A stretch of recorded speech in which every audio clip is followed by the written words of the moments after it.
Assalamualaikum warahmatullahi wabarakatuh. Selamat pagi anak-anak kelas 7. Kita berjumpa kembali dalam pembelajaran sejarah kebudayaan Islam. Kita masih membahas tentang bab 5, yaitu gaya kepemimpinan Umar bin Abdul Aziz. Sebelum pelajaran kali ini kita mulai, mari kita bersama-sama buka dengan bacaan basmalah. Bismillahirrahmanirrahim. Baiklah anak-anak, pada pembelajaran kali ini indikator yang mesti kalian capai adalah yakni kalian mampu memahami gaya kepemimpinan Umar bin Abdul Aziz. Gaya kepemimpinan Umar bin Abdul Aziz. Awal karir Umar bin Abdul Aziz dalam bidang politik atau pemerintahan adalah menjabat sebagai gubernur, yaitu pada masa pemerintahan Al-Walid bin Abdul Malik.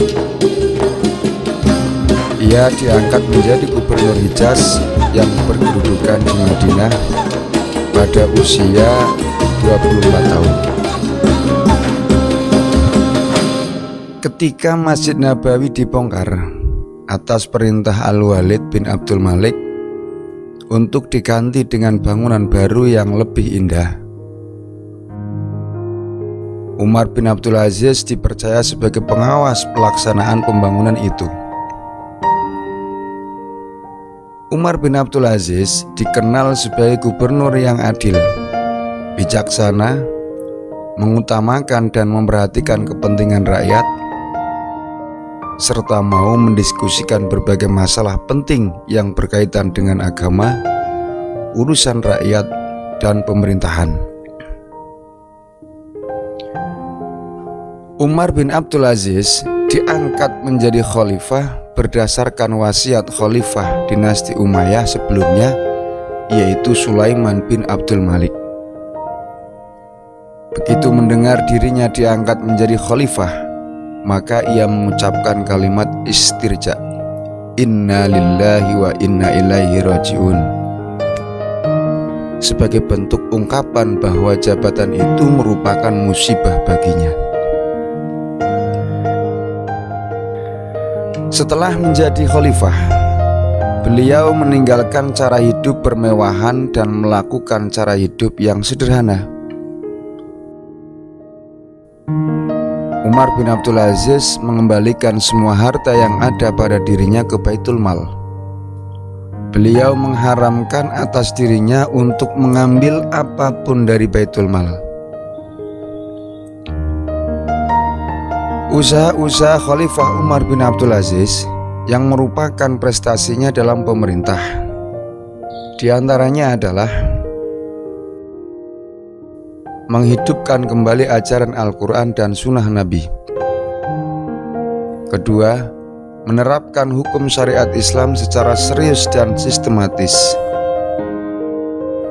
Yang ketiga, mengadakan kerjasama dengan ulama-ulama besar seperti Hasan Al-Basri dan Sulaiman bin Umar.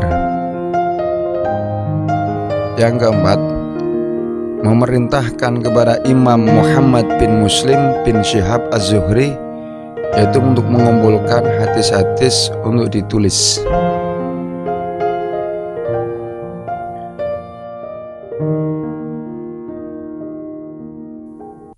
Berikutnya dalam bidang pengetahuan.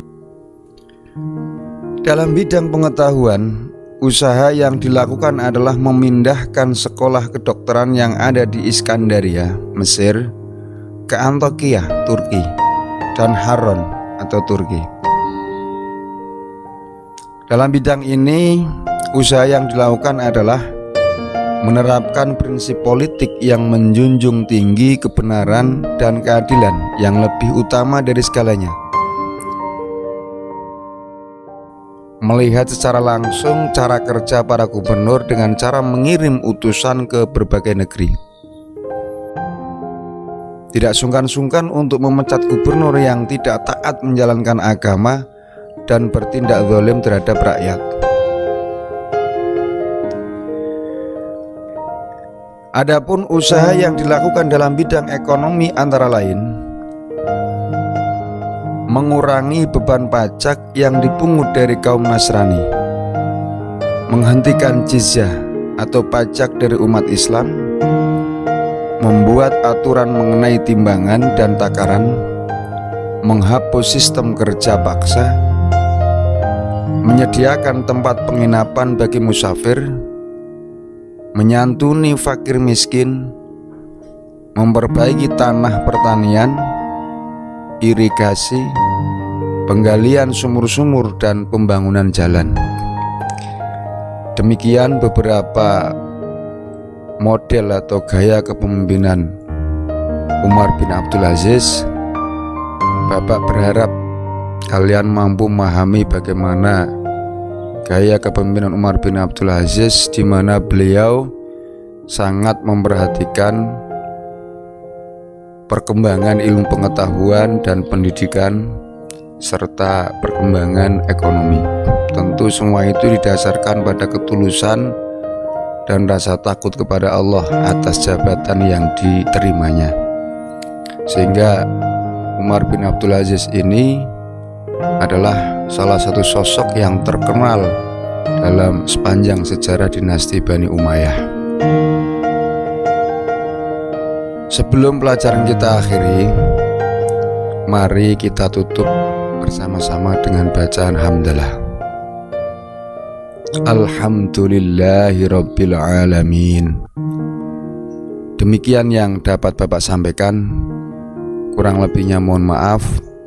Akhirul kalam, wallahul muwaffiq ila aqwamit thoriq. Assalamualaikum warahmatullahi wabarakatuh.